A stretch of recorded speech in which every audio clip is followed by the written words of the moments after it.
Clorinde is coming to Genshin very soon once more in a rerun. Is she good enough for you to pull on her? And if you already have a Clorinde, is it worth to get another copy? Now, I personally think that Clorinde is one of the best characters in the game. And I'm not talking about straight damage or something like that, but she is the most fun for me. Other than the new Natlan characters, I have to give it to Clorinde. Not only is she very easy to use, but she's really powerful too. So Clorinde is pretty easy. All you need, attack, crit damage. Done. You're done. You're good. You're good to go. I do recommend you guys to get Clorinde all the way to level 90 because that will give you the most benefits thanks to her reactions. So I think that's the best thing, the best case. But I don't have her at level 90 just yet, so I could do it in this video. Maximum, I will have one remaining book here, but that's okay. Boom, level 90. Amazing. For the weapon, obviously, if you have Clorinde's weapon, that's great. If you don't, that's also okay, as long as it has crit rate or crit damage, and you will be good to go. There's so many crit damage weapons, it's quite ridiculous. And there are so many 4-star options as well. You can get the black, you can get the black sword, you can get the Wolfang. Wolfang actually works excellently with Clorinde, and I would definitely recommend it. But if you don't have that, you can use even the Harbinger. You'd be pretty fine with this one. Or if you don't have any of these, I'm sure you have a Harbinger down here or there. You can even use one of the event weapons, which is the Calamity Vishu. As long as you have shield, you are pretty much doing a lot of damage. Artifacts, you want to run the Harmonic Whimsy, but if you do not have this, there are other alternative options. The Gladiators, you can use whatever, as long as it just helps the attack or damage that you can output from Clorinde. So the Gladiators works as well because she does use a sword, so you get a lot from the normal attack damage, which is what is considered for her skill. Now, personally, I have 4, 10, and 8 for her talent, which is pretty decent because she does most of her damage from both her skill as well as burst. I level these the most. Now, I do think that leveling the burst is very worth it because you do a lot of skill damage with it, so it's definitely worth leveling up even more than I have. But if not, it's fine. 8 is perfectly fine. Now, the thing with Clorinde is that her elemental skill does normal attack damage, but leveling up your normal attacks won't really make a difference. This doesn't give you more damage, nothing like that. It's generally pretty useless. For the Constellations, you can use her C0 perfectly fine. I just got really lucky and got a Constellation, and I'm actually pretty happy with it because it does do a lot.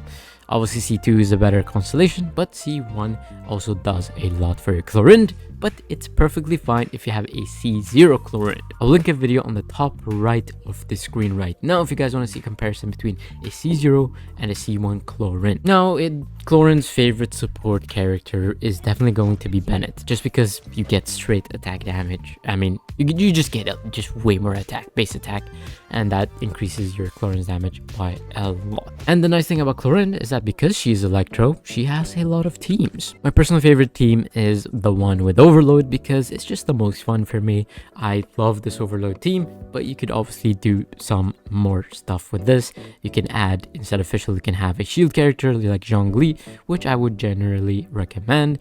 And you can also have a team with Nahida, or you could have a team with Auroron. You can even have a team with Emily. But obviously, Hyper Bloom is going to be a massive, and I mean a massive damage dealer. So having someone like Nahida over Emily would actually be pretty beneficial. And if you guys want to completely get rid of the effects of maybe possibly Burgeon, I don't think you would Burgeon that much, to be honest with you. But let's say you do, you could use a character like Fiorina, which will work just as well, give you a little bit more damage, and you're pretty much good to go. It'll just leave your Clorinde a little bit more vulnerable because you do damage to yourself. However, Clorinde does heal by doing just existing and doing some elemental skill damage. Explaining Clorinde is actually very simple. Everything goes into elemental skill and burst, and you're good to go. The thing with Clorinde is once you use your elemental skill, you actually gain Bond of Life. This gives you a pretty interesting mechanic. First things first, the passives. So the first passive talent gives you a massive massive buff, and it stacks 3 times. Second passive actually gives you crit rate, so you do not want to max out on your crit rate. This gives you 20%, and you pretty much always get this because of how she works. So when you're in your elemental skill state, you deal normal attack damage. It's a little confusing, but you basically have electro damage that cannot be overridden. So even if you have Bennett Burst that is C6, you still do electro damage, which is really nice. And she deals more damage because of this elemental skill. Is that your elemental skill gives you Bond of Life if you attack 3 times. You can't get more after that. And once you use your elemental skill again, you do a little bit of a dash, as you guys saw. And that dash clears your Bond of Life, heals you for a little bit, and you continue on. Let's take a little bit of damage here. Alright, as you guys saw, I took a little bit of damage. Now I use my ultimate skill. I'm gonna use my normal attacks. I now have Bond of Life. I use E skill, I heal. Very, very simple and very powerful, which means that she can work with Fiorina because she's self-healing, which is very, very nice. Now, instead of just talking, how about some showing? We're gonna go into the Spiral Abyss at floor 12 and show you guys that she does compete. Alright, this is the first thing I'm gonna be using. I'm gonna be using a Overload theme, which I personally really like. So here is what it's going to look like.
Here's the team with Nahida, Xingqiu, and Bennett.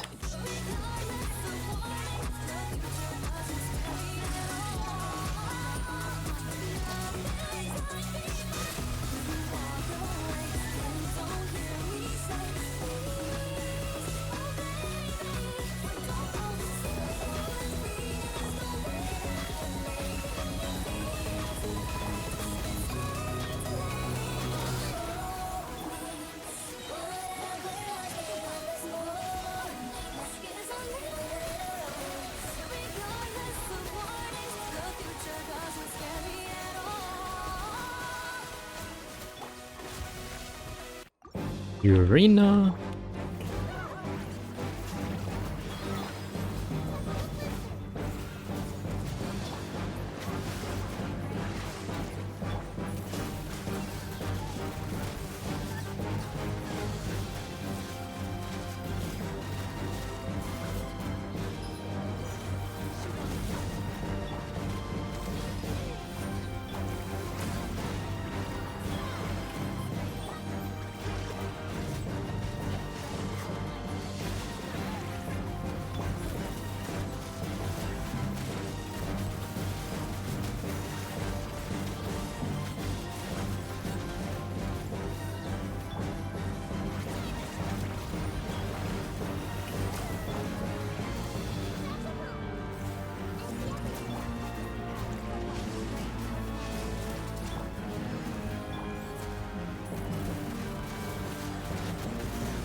So basically, she's just really strong, and I definitely think she is a character that is definitely worth going for no matter what patch you are in. She's definitely capable of dealing a lot of damage, and she's pretty fun to play. Very easy, you don't need too much. Elemental skill, normal attacks, done, and you're good to go. Very versatile, you can have her in so many teams, and she'd perform pretty admirably as well, which just means that she's a good character. She has stood the test of time. She's still viable now, even 5 point, what is it, 5.3, 5.4? I think it's 5.3, still pretty good. So yeah, there is Clorinde.